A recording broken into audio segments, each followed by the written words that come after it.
All right, thank you. So this is that's about the journey that we've been through. So as mentioned, Heather was diagnosed in 2012, so I've had a decade of experience in dealing with this. And so we'll go through diagnosis, meeting the medical team, hospital surgeries, finding support, and what day-to-day life is like. That's sort of how we're going to go. So the first slide I've got here is sort of the journey that we went on. I really appreciated what Dr. Prabhatani just mentioned about bedside manner, because if you notice the giant dip here at the bottom, oh, it's not lighting up. Okay, so the top of the chart, there's a line that's 0, and I considered that 0 to be normal quality of life, like whatever ups and downs in your day-to-day life is level 0.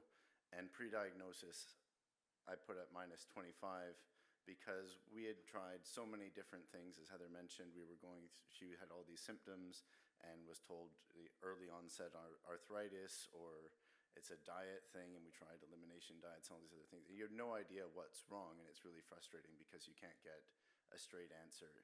And unfortunately for us, the way we found out was, as Heather mentioned, there were fertility issues, and so a doctor ran an MRI just to rule some stuff out, and said, you'll hear from us in, I think, 3 to 6 weeks or whatever, and we'll move on. He called at 6:30 the next morning. He had no idea what he was looking at, but knew it was bad and was scared. And so he told us that he had referred us to a neurosurgeon because there was a lesion on her brain. That was what he knew, because it wasn't his area of expertise. And so if he had even a modicum of bedside manner, he would have consulted with the neurosurgery person when he made the referral and allowed us to have more information about what we were going into, because we had no idea if it was cancerous or not, or terminal or not, or any of that. And so that was the lowest point in the whole journey, and it was the starting point. It was awful. We took the day off work, we cried, we had no idea what to do. And then you start Googling lesions on the brain, and you don't find anything good. There is no good information when you're given that scope. So that was awful. When we finally met with the neurosurgeon and were told it was acromegaly after tests and things, that improved somewhat, but then again, when you start looking things up, you look up online the information and you say, oh, a tumor size is normally measured in millimeters. We were told right from the get-go that this was measured in centimeters, so it was definitely a macro, and then we had surgery on the horizon right away. And so the surgery initially was a big improvement. That's the first, like the big up arrow. But then contrary to Andrew's presentation, there was a CFS leak. They didn't get it all. It was wrapped around the carotid artery, so we knew they'd never get it all. But because of the CFS leak, then they had another surgery right away. So we were in the hospital for an extended period of time beyond what we thought. After the surgeries, there was improvement. We started medication, or Heather started medication, and then there was improvement, but then it kept being like, oh, it's not managing anymore, up the dose, up the dose, up the dose, oh, we're out of this medicine. We're out of the range of what they give.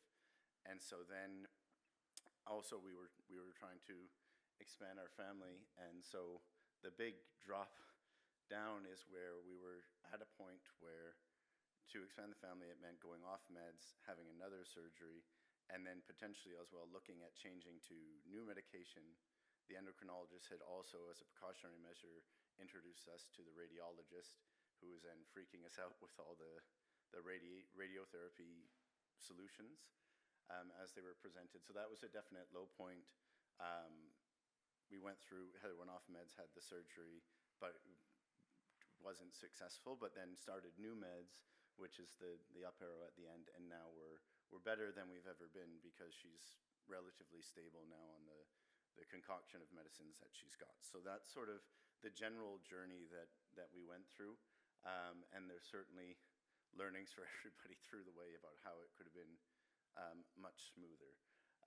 But some of the key points for everyone is finding out information. So there's a website that Acromegaly Canada helped to develop called Acromegaly, which basically shows you around the house where all the impacts of acromegaly can be felt and how they impact people's lives.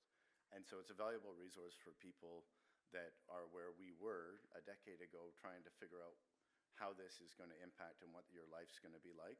But I use it all the time for my friends and family and stuff. I'm like, go check out this website because it gives them an insight into the day-to-day life. Heather doesn't have everything that you click on in there. It's not everyone does, but it gives people an idea without you having to sit down and explain to them all of the different ways that acromegaly sucks. As Dr. Prabhatani mentioned yesterday, it doesn't improve your quality of life. So this is sort of an indicator on how you can go through. And for friends and family, there's support groups. There's 2 on Facebook, one that's specific for Canada and one that's sort of a de facto global group. But as mentioned with rare diseases, that means rare support groups. I added up the total, not even unique members, because I'm in both and I know other people are in both. There's fewer than 200 people in the whole support community. And so there's a gamut. If you haven't been on them, there's people asking day-to-day questions like, how do I support my partner or my child or my friend or whatever in what's going on? But in especially some of the global ones, there's a bit more activity, but a lot of it's around US medical system, or I helped someone in Australia find the right hospital that they were going to because I used to live in Australia. But you get weird questions that aren't your experience at all, but everyone's just trying to help out. It's a very supporting community, but because it's not a big community, not everyone has the answers. So I tried to find as well some other groups that I think Alberta has a pituitary support society, but they're not very active either. And I've talked with other friends whose partners have various other chronic conditions, and then that's where you find some people that are going through some of the same challenges at the same life points. But it's certainly a valuable resource to just be able to connect with someone and explain, and I know that it came up yesterday that on the patient side, what a valuable resource it is to have that community where you can share what you're going through. So this was the medical team. I forgot to include the others category because we haven't really jumped into them yet, but I have a friend that's a neurosurgeon, and as soon as we told her what Heather's diagnosis was, she just said, your endocrinologist is going to be your best friend. And we have seen them so many times throughout. There's neurosurgeons as well, and it's interesting the relationship with them because Heather was back in the hospital for, I can't remember, it was something else. It wasn't neurosurgery related, but I was in the elevator going to get food at the cafeteria, bumped into the neurosurgeon 6 years after the double surgeries, and he remembered my name. I wasn't the patient. And I'm like, okay, so that's what having a rare disease means, is that the surgeons remember the whole gamut of what's going on, but asked how she was doing and all of that. I put radiation there just because it's important that you know that that is one of the treatment options that's available. And I think for me, more knowledge going into it sort of helps frame the conversation so it's not as scary about what you're coming into, because certainly when you enter a different speciality and what they're going on, you don't get that same understanding that came up yesterday about how does acromegaly impact all of these other pieces. You just talk to one guy that's like, I have this tool, I'm going to use it to cut that out, and here's what's going to happen. And it's not that same level of understanding of what has your interaction been with the medical system up to that point. You're just meeting some guy that, like the guy that we met seemed like he was a retired surfer that just liked to cut things with radiation. So it was pretty jarring the way that he was so gung-ho about how this was going to go, rather than considering the impact on quality of life that we were going to go through. Family doctor, you have to include them all the time because it's not something that they normally deal with, and they see tons of people with everything, but making sure that they're following along your journey so that you're not having negative health impacts because they're not paying attention to the main health issue that you've got. And of course, nurses, they're super important. In the hospital, they're really important because doctors often overworked and don't know what's going on, and the nurses are the ones that are the primary caregivers. And certainly if you have a nurse that's visiting your home regularly to provide injections, it's good to get to know them because they're a big part of your life. Certainly through the pandemic, they were the only people coming over. So at the hospital, this is more for all the friends and family. There is a parking racket that hospitals have, and so this is the Ottawa Hospital parking chart. So you'll see that if you're there for 1.5 hours, you're going to pay $12.25. If you're there the whole day, you're going to pay $15. What you don't know, and what they don't tell you, is that you can go to the hospital, like not parking in the parkade, go see the parking agent and buy a day pass for $15 that gives you in and out privileges. Because if you're there for 1.5 hours, you pay $12.25. If you have to go into your office to do something and go back to the hospital for another hour and a half, you're going to pay $24. But there's also a weekly pass. So when Heather was in between like first surgery, second surgery, recovery, I just bought weekly passes. I was able to go in and out nonstop for $50. Even buying 7-day passes is going to run you over $100. So it was a big cost savings to understand how hospital parking works and how you can benefit from that. Also with waiting, what we discovered was there were visiting hours at the hospital, but spouses or close family members were often exempted from those. You just had to talk to the nurse about what was going on and indicate the situation that your loved one was in, and they would give you exemptions to stay longer so that we were able to be there, and that's what helped catch the CFS leak faster, because we were able to flag immediately for the nurse, like Heather's bleeding still, and that's how that happened. Certainly supports, I'm going to get into this a bit more later, but quite often people will say, oh, is there anything I can do? Hold them to that. If somebody says, what can I do to help? Take them up on it, because we'll get to it, but certainly around the hospital and surgery time, that's when people are most genuine about actually doing those things. I had a friend come and move my car before I was going to get a ticket because I just parked on the street for something, and then I couldn't leave what was going on. And so I just said, can you come move my car? Come, I'll give you the keys. And they came and did it. They took a bus to the hospital and moved the car. So there's things like that that people will do for you, and so take it when you can, because it's not, we'll get to that later, how things change. And what to ask as well, just figuring out for you, like the surgery that Heather went through was 8 to 9 hours long. So you figure out where you can get food, find where there's plugs so that you could bring your laptop and work or charge your phone or do whatever you can to stay in communication. But also too, for people that don't live in a community where there is a hospital or they live far away, there's Ronald McDonald House. Some of the other hospitals have accommodations for visiting physicians from other countries or whatever that they'll rent out to families of patients if there's space, so that people can stay at the hospital or near the hospital, so that you're not worried about, oh, it's costing me $400 a night in a hotel room to try to care for somebody. So there's options around that you can find. This is a meme that Heather came across. That's just, it's critical, chronic illness on TV, and they're like, oh my God, we're going to figure out what's wrong with you, and we're going to spend millions of dollars on all of these treatments to solve your problem. And then the one below is that they're like, I don't know, learn to live with it, is basically what he's saying. And I put that in because that's sort of the dichotomy that I've seen in friends, family, colleagues, where it's either people are very aware that that Heather has a condition, and they've either forgotten about it because they don't see the impacts in the day-to-day life, or every time I see somebody, they're like, is Heather okay? Has she died?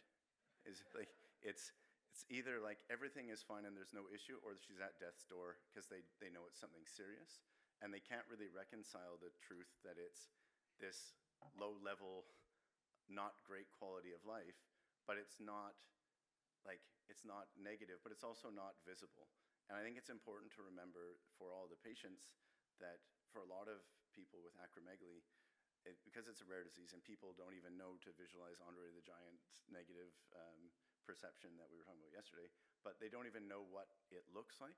And so, like, if I had one leg and was hopping around on one leg, people would go, okay, I understand what's wrong with you. But important for the caregivers to remember that if your friend or partner or family member has something that's, for a large part of the population, an invisible chronic illness, your support is invisible too. They don't know what you're doing, and they don't know that you need support. And so it's important to find those communities or to reach out to people so that you can make those connections and that you're not drifting. Because if people don't understand how hard Heather's life is day to day, they don't understand how hard my life is day to day. So I always say acromegaly sucks for her more but it still sucks for me too. So that's it. And again, this was around surgeries, like to get all the help that you need and figure out where it is and share the information that you found. Like we've had a lot of friends that were going into hospital for childbirth or whatever, and I'll be like, oh, which one are you at? Okay, here's where the coffee is, here's where the food is. This place opens at 8, that place is open till 11. The doctors all line up at Tim Hortons, so go to Second Cup. Like whatever all of those, the tricks are for the hospital, like share them with people because it's important. Because I only found out about the parking because a colleague of mine that had a chronic illness shared the parking. And so that's how I was able to figure out that. So with day-to-day life, like we're lucky, Heather's still working full-time. And so that's one of the things where people think life is normal, that she's cured, that everything's fine, because they're not seeing all the injections, they're not seeing all of the accommodations that we make. And it's important on the support side to make sure that that the work happens, and that's important for her well-being as well, to be able to work and be feeling productive.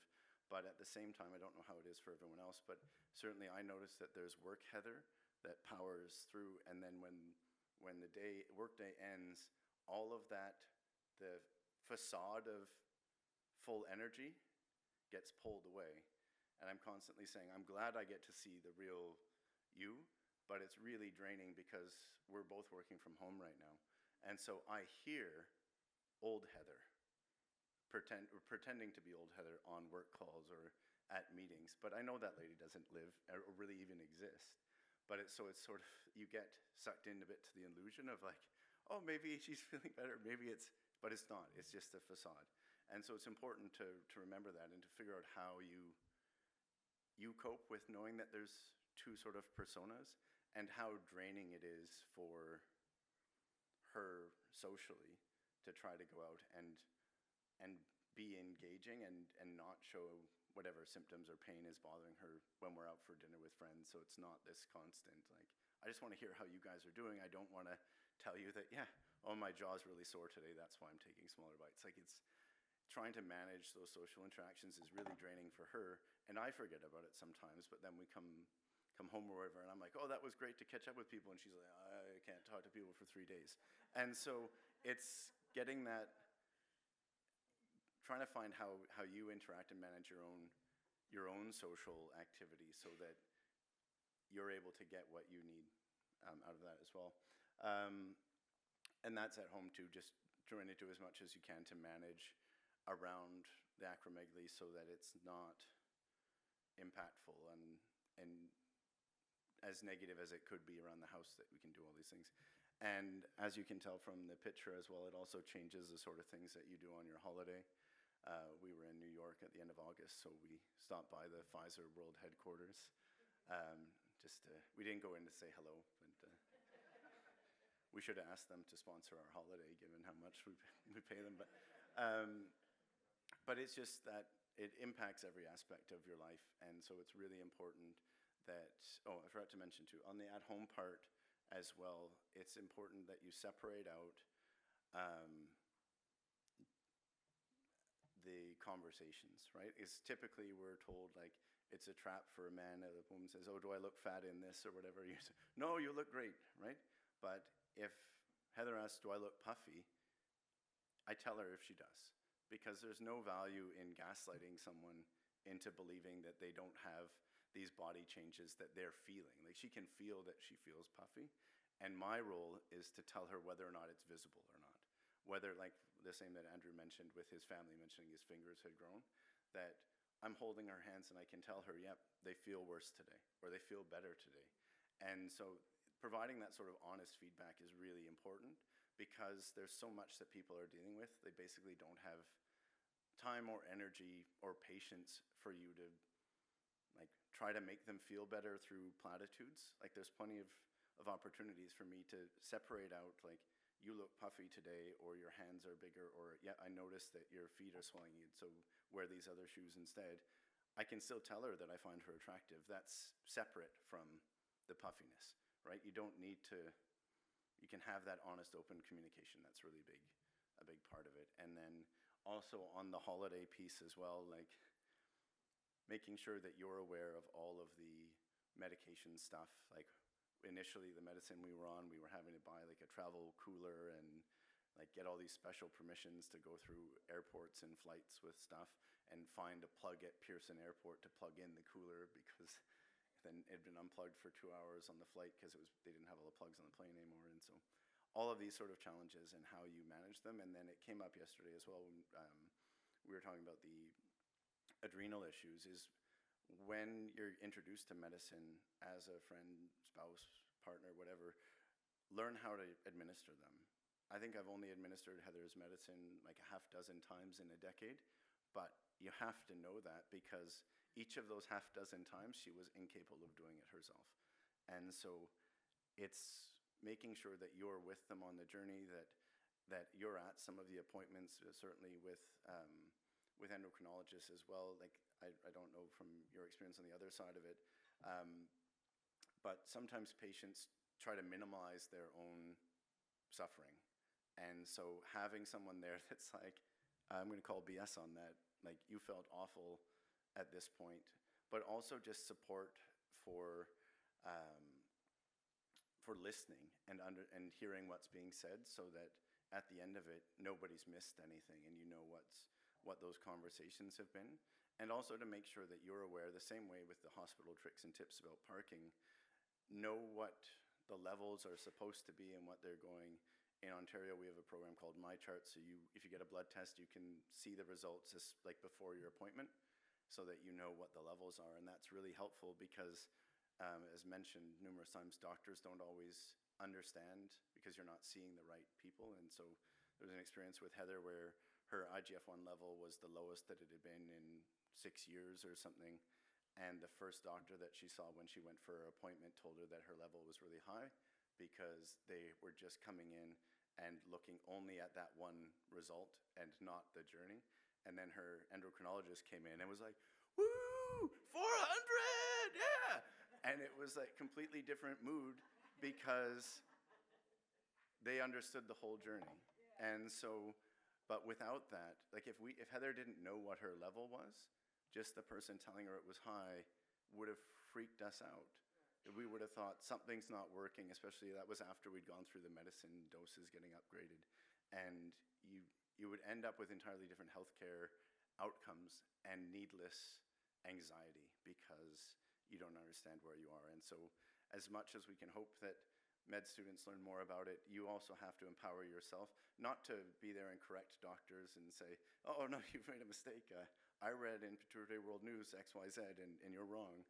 But more just to understand where you are relative to what's going on, so that you have that knowledge to keep your own level at the right pace. And so that's sort of the journey that I've been on as a spouse and where we've ended up. And so right now we're happy it's stable, but we're still not back to that zero level. So it still impacts every day of our life and what goes on.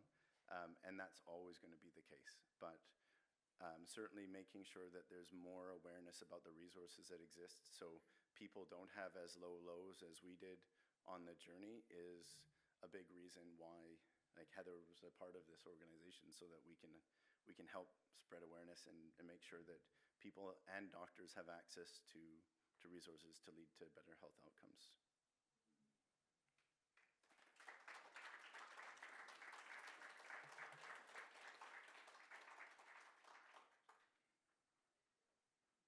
That was an excellent presentation. Thank you very much, Kevin. Does anybody have a question?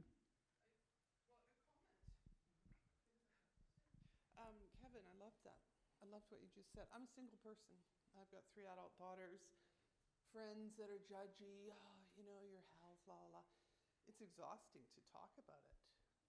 Get emotional with people over and over and over. But I'd like you to write. Have you got your speech written? I'd love to share it with my people. It's something I think they've got the recording that can share, maybe but that's because it's very important for them to hear that, and they're not here. yeah, no, I'm happy for they want to be here, they just don't come. But it was very well done. Thank you for opening up to your life as well. Yeah, no, I'm happy for it to be shared around. I didn't write anything.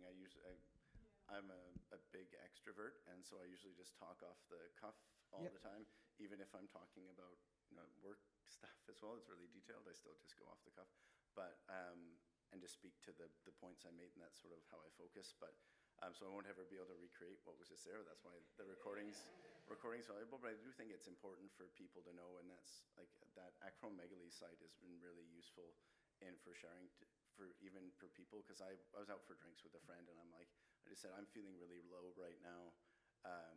It's been a rough week with this Heather's Health stuff and different things, and I just said, like, go check out this site. This is sort of, we're dealing with some of these things, is how it impacts our life. And then she was like, I had no idea it was all of these, like, these are different ways it impacts your life, because there's a lot of things, and I came up yesterday in the, when Jill was mentioning why she wanted this women's specific group. There's a lot of things that you encounter living with someone or being close friends with someone that has a chronic illness that don't come up in your normal conversation with friends on the golf course or at the pub or wherever. It's not something where you breach these conversations, and to have a support group like the Facebook groups or like the patient support groups where you can open up and talk about things, even if there's no response. If you ask a question that no one replies to because it's not something they're dealing with, still feels wonderful to get that off your chest, and to know that you were in a place where somebody's like, I don't have to deal with that, but I hear what you're saying, and that I'm sorry you're having to go through that, because there's very few places where you're going to find that level of support. And part of that is trying to build that network for yourself of who can I talk to openly, or trying to keep a mental list of like, oh, I'm seeing my friend Jim next week. Jim knows like 2 feet down into the pool. Like, who knows deeper? Like, where do you have those conversations so that you're not freaking people out by being like, oh, or right into the deep end. This is what's going on. So Yeah. I know, as an acromegaly patient, I know me. I know my struggles. I know my weaknesses. And I know I have an amazing husband that's supportive like you are.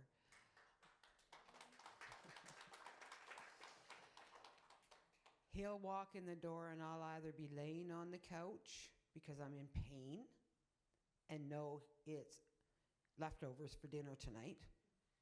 Or he'll walk in the door and I've got the room ripped apart and the paint cans out, and I'm going to rock and roll and paint this living room, right? Like, this is my husband's reality of who he lives with, right? But that's what we do. As acromegaly patients, we have those highs and lows. But for us struggling,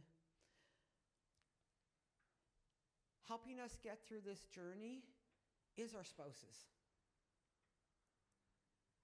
Because I was a single woman with 2 kids and a granddaughter when I got diagnosed. And I did, like, I met Malcolm 9 weeks after my surgery, just new to this. And he has been the best thing, having a partner to go through this journey of the rest of my life, where he actually mentally understands me, right? I don't even have to say anything and he already knows. Just like when you come home and Heather, you just look at her, right? So having support from our spouses is huge. But our friends too. I mean, I have a lot of very close friends, and they'll just phone me and go, Dee, hey, you've been idle for a couple months. Like, what's going on, right? They know I'm in a low, right? Because if I'm not in a low, then, same as Heather, or, I'm on the phone going, hey, girls, how's it going, right? Support is really important for us, absolutely. I'll just add, too, that it's important as support people that you also try to manage your loved one's energy. Like, there's some times where on a weekend, Heather is like, I'm feeling great, we're going to do 19 things. And I said, no, we're not. I'll tell you right now that you do not have the energy to sustain this to-do list. What's the top priority? Because you need to manage that down so that you don't end up with half a room painted and paint cloths around and open paint cans for 3.5 weeks. And then you're complaining about how I'm stepping over all of this and whatever. So it's about trying to help them think of, like, understand, because everyone's been through it on the patient side, where I was going to do this, and then my energy just went boom, and it didn't happen, and then half-done things drive Heather crazy, and so being able to limit the half-done things by getting 2 of those 19 things done is much better for everybody. Yeah. Oh, we got a question. Hang on. Thanks so much, Kevin. Again, once again, that was wonderful. The journey you shared with us was fantastic. One point that you made is, I'm not sure about other endocrinologists, but when I see a patient with any pituitary condition, in particular acromegaly, I like to see the family together with consent. I like to see the spouse, or if they don't have a spouse, the son or the daughter or the niece or the nephew, because it's a family journey. It's not an isolated silo journey, and that's really important to learn. If it's simple thing like a thyroid nodule, it's not that big an issue, but acromegaly, Cushing's, I really want to see the family. And for a few reasons: to build rapport, to see the dynamics. Number 3, sometimes when you tell a patient something, there's so much things going on, right? Stress levels, etc. Maybe a bad day. It just won't transmit. So if you have someone there, you have a reiteration of what actually happened during the encounter, and you have more chances for accurate decision making and appropriate question and answer dialogue. Yeah, I think that's awesome. I just wanted to add to one thing that would be really helpful from the medical side for us is, so from the whole journey, because we discovered it with fertility issues, like after the surgeries, Heather got pregnant, and now we have a son that's 10, but like we didn't know, because that was our first child, we had no idea what the normal journey was through pregnancy. We saw the endocrinologist like every 10 to 14 days, and through a high-risk thing, and we had tons of scans and everything throughout the whole journey. And so then friends of ours got pregnant after, and they were asking us questions because we'd been through that, and they were like, we've had, this many, one ultrasound, and we don't have another one, and we're like, we had 17. Like, I don't know what's normal. Like, I can't help you at all. And so some of those things, just for talking with people and relating to people when you have as a family, you're living with a chronic condition, to know what the normal is so that you can relate that to people is sort of useful. So that's just something we learned on the way, was what normal people went through without a chronic condition. And because the only people that were pregnant at the same time that we knew also had a chronic condition, and so we kept seeing them at the high-risk clinic, and so that was our little normal bubble. So there's 2 different normals. There's Yeah. the regular normal, and then there's the high risk normal. Yeah, I think just for relatability, it's more that, because it's one of those things where you encounter and you're like, oh yeah, we're really different. I don't know how to relate to you and what you're going through, because we had constant care the whole time, right up until the endocrinologist was like, we're going to pass you over to the normal birth unit now because your kid's fine and you're fine. And then we all of a sudden transitioned, like in the last week, to the normal, the mainstream birth team. So they should actually have 2 liters. Yeah. So I just thank you so much, Kevin. You brought tears to my eyes, because I am dealing with chronic pain patients, and every sentence you said was making a lot of sense. Like, my patients are suffering also because they get judged. They don't have these like cast legs, and some of them, they look so fancy, but I know they have a 9 out of 10 pain on a daily basis, and like. I can see that the journey is so different if they have a supportive spouse or family member. It makes a huge difference. And I want to thank you a lot, and all other spouses that are here. It makes a huge difference. I can see the prognosis of the people, like just being hopeful to live, to fight, it's huge. And I just have one suggestion maybe. Like, I can see that in the beginning of the pain, these chronic pain patients, or maybe the diagnosis of any chronic illness, our coping mechanism is getting poor. We are in denial. We don't want to accept this happening to us, and we push away our loved ones. So some of them are resilient and stays, but some of them go away. So maybe it's a good idea to have a support group for early diagnosed patients before they push away their spouses away, and then they have this journey to go alone. Um, Maybe we can think about Yeah, it. I think that would be really valuable, especially to name some of the stigmas. Like, just I was talking with a friend whose wife has a different chronic condition, um, and just like we were talking about some of the challenges. He had a lot more challenges dealing with his extended family than I did, which was quite lucky for us. But he kept saying like he had family members that would say, "Oh, your wife's so lazy; she doesn't do any of this," when she had chronic pain and could barely move, and it was all they could do. Like they were just happy she was at home and not in the hospital. And so, trying to manage some of those conversations. So, if you have like a support kit for patients and their loved ones to say, this is what it's going to be like in a general sense, and here's some of the stigmas that we've seen people have, so that you're aware of them and can sort of speak to them ahead of time to say, like, similar to what the discussion we had last night around, you see someone at the airport with acromegaly, what do you tell them? But that same sort of being prepared with knowledge to know, okay, if someone says, oh, geez, Heather's lazy, I haven't seen her come out to pub night in whatever, however long, here's a response that you can say, so that you've got that ready and you don't need to think of it on the fly. Because quite often, like as Joe mentioned on that one closed group, like when you get blindsided by a comment when you're not expecting it, the hurtfulness of the comment is increased tenfold. And so if you're sort of ready with some of these prepared responses, if somebody comes up with the same tired tropes, it will really help your defense against some of that, so that you're not feeling the emotional and psychological impacts of that, and you can be a sort of barrier to your spouse so that they're not having to deal with it. I was just going to say something to that, because as a person who suffers from a chronic illness, you face that judgment and stigma in a lot of areas, even if it's just a simple, like somebody will ask you how you're doing, and if you actually tell them, you see all the eye rolls, you know, oh yeah, here she goes again.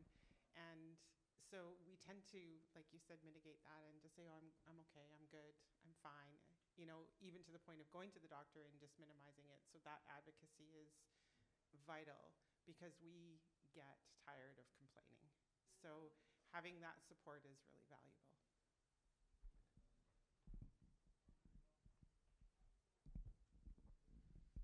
Okay. All right. Thank you so much, Kevin. That was awesome. Thank you.